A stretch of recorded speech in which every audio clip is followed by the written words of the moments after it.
Thank you for watching this regional forecast for the Canadian Prairie. I'm Andrew Pritchard, meteorologist with Nutrien Ag Solutions. Temperatures have cooled across the prairie over recent days, but we'll see that cooler air mass begin to subside. Thank you for watching this regional forecast for the Canadian Prairie. I'm Andrew Pritchard, meteorologist with Nutrien Ag Solutions.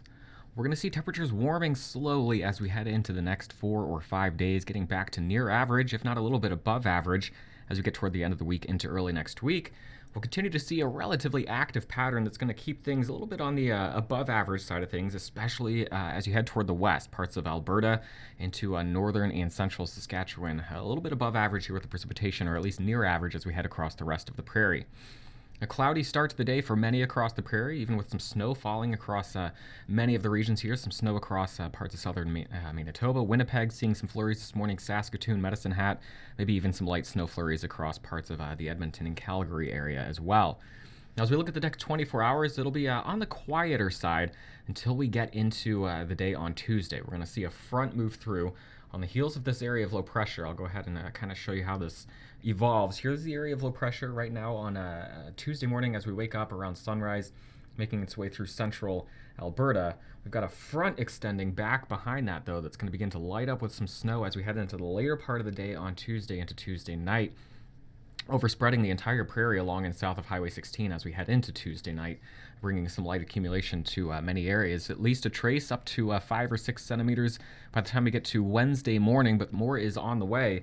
Flow of the jet stream continues to split around an area of high pressure across the Pacific, the northern branch coming up and over the top of that across northern British Columbia, and then bringing some moisture into portions of Alberta and the remainder of the prairie. So as you head off toward the west, British Columbia, portions of Alberta on the above normal side, but even across downstream portions of the prairie, looking at least near average to slightly above average precipitation as we head through the next 7 days.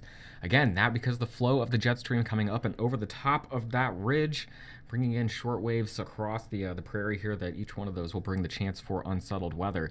Just kind of slowly going through things. This is the front that's going to make its way through here. As we get into Tuesday and Wednesday, here's that little trough. You see the patch of stronger jet stream winds right in here, and this comes sweeping in across the prairie. That's the first system. We'll head through the middle part of the week into Thursday and Friday, watching another system make its way through. Here you can see the flow right there making its way in. This one looks like it's going to be a little bit further off to the west, so maybe more precipitation across British Columbia and Alberta than portions of Saskatchewan and Manitoba. But this is going to be the name of the game. Again, this pattern, we're looking at 24-hour precipitation here over the next 7 days, and you're just going to watch wave after wave making its way through portions of British Columbia and Alberta, with little pieces of that breaking off at times across the remainder of the prairie. So again, over the next 7 days, above average across this region, but at least near average as we head off to the south and to the east. Timing out some of the individual storm systems here over the next several days. Again, watching some flurries across the prairie here as we head through the day today, but the heavier snow holds off till late Tuesday into Tuesday night, accompanying this wave right here. This is getting into Tuesday afternoon, Tuesday evening, midnight Tuesday night into Wednesday morning now, and that snow begins to move off to the south. Wednesday looks quiet but chilly. High pressure settles over the region. No precipitation in the region on Wednesday. Quiet even into the day on Thursday. Now, late Thursday into Friday, we're starting to see our next storm system make its way across the prairie, so chances for some light snow as we end the week for just about everyone, Friday into Friday night. And then as we get out into the weekend, getting a little bit less certain on some of the details, but the pattern does continue. Watching our next wave make its way in here Saturday into Sunday, bringing another chance of at least some light snow to just about everyone across the prairie. So that is the pattern. These little storm systems, these little short waves embedded within the overall flow, coming up and over the top of the ridge of high pressure. Again, highest probability for above average precipitation further off to the west, but just about everyone downstream across the prairie with a chance for at least near average precipitation, a handful of centimeters of snow over the next 7 days. A couple different solutions here. The European model in the top left, the GFS in the top right, the Canadian model here in the bottom center. Good agreement between the European and the GFS models, keeping things, again, highest across central and southern Alberta, and then another corridor here along and north of Highway 16 across northern portions of Saskatchewan and Manitoba, where we're seeing 5 to 15 centimeters of snow. But if you look here, even along and south of Highway 16 across the remainder of the prairie here, this is where we could see at least a trace to 5 centimeters of snow over the next week. The Canadian model, not quite such good agreement, other than looking at the highest probability for significant snow here on the order of 10 to 20 plus centimeters of snow across north central Alberta.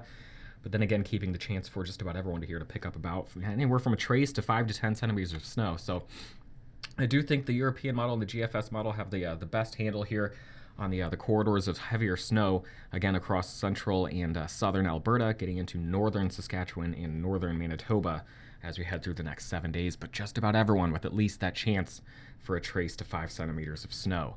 As we look at temperatures, again, cooling down briefly on the backside of this front here as we get into midweek, but temperatures rebounding quickly.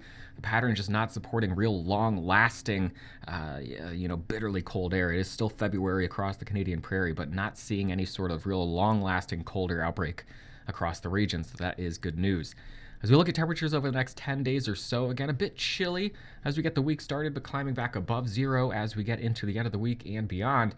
Similar picture here in Edmonton, climbing back up to the freezing mark as we head into the weekend and into next week. A slow climb here across Saskatoon again, so it's not a rapid warm-up, but quickly warming up from the midweek cool down here with a low of, or a high, in Saskatoon of negative 22 on Wednesday, all the way back up to negative 7 on Friday. Regina, 19 below on Wednesday, back to near the freezing mark by the time we get to the end of the week, into the weekend. And then Winnipeg, negative 20, negative 21 on Wednesday and Thursday, bitterly cold air. And then, again, not long-lasting bitterly cold air. That is the good news, back up to around negative 10 for the highs Friday, Saturday, and Sunday.